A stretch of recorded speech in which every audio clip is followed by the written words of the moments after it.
விழுப்புரம் நாடாளுமன்ற தொகுதியின் வெற்றி வேட்பாளர் மு. களஞ்சியம் அவர்கள் உங்களோடு. விழுப்புரத்திலே திரண்டிருக்கிற என் தாய் தமிழ் உறவுகளே, உங்கள் அனைவருக்கும் வணக்கம். 5 வருஷத்துக்கு ஒரு தடவை இது போன்ற ஒரு மிகப்பெரிய திருவிழாவை தேர்தல் என்கிற பெயரில் இந்தியா முழுவதும் நாம் சந்தித்துக் கொண்டிருக்கிறோம்.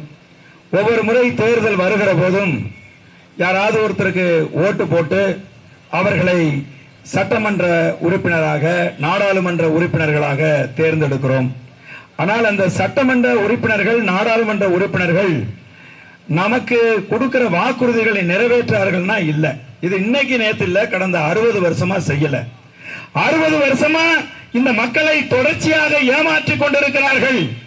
மக்களை இவர்கள் முட்டாளாக்கி கொண்டிருக்கிறார்கள் என்பதை அறிந்து தெரிந்து தொடர்ந்து இதை அவதானித்து ஒருவன் எழுந்து குரல் கொடுத்தான்.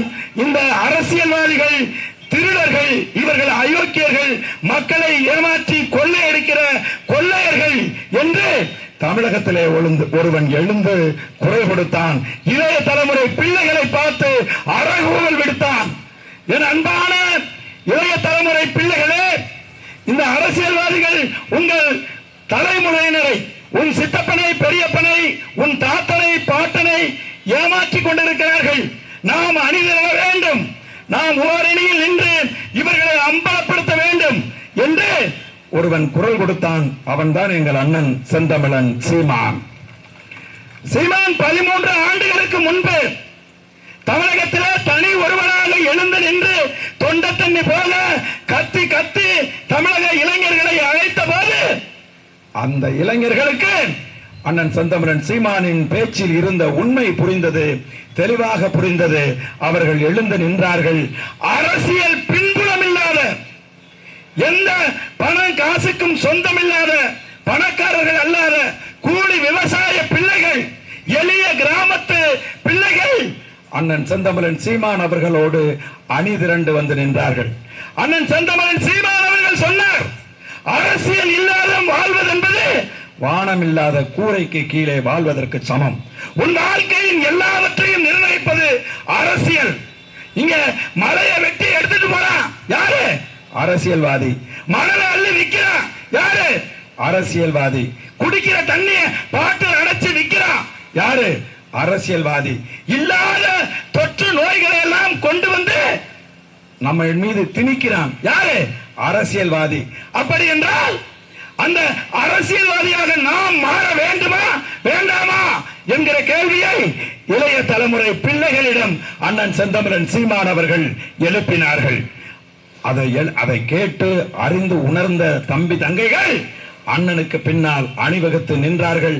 இன்றைக்கு அந்த பிள்ளைகளை அரசியல் என்று சொன்னாலே, தமிழகத்திலே திராவிட மாடல் அரசு என்று சொன்னாலே ரவுடிகளும் பொறுக்கிகளும் அயோக்கியர்களும் மக்களை ஏமாற்றி கொள்ளையடிக்கிற கொள்ளையர்களும் நிறைந்திருக்கக்கூடிய இந்த அரசியலை தூய்மைப்படுத்த வந்த நம்ம அண்ணன் செந்தமிழன் சீமான் இன்றைக்கு படித்த பிள்ளைகளை களத்தில் இறக்கி இருக்கிறார்.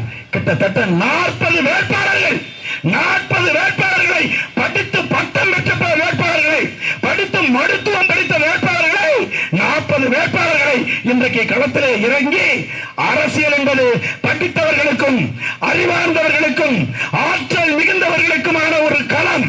அரசியல் என்பது அயோக்கியர்களின் புகலிடம் இல்லை என்பதை இன்றைக்கு நிறுவி இருக்கிறார்.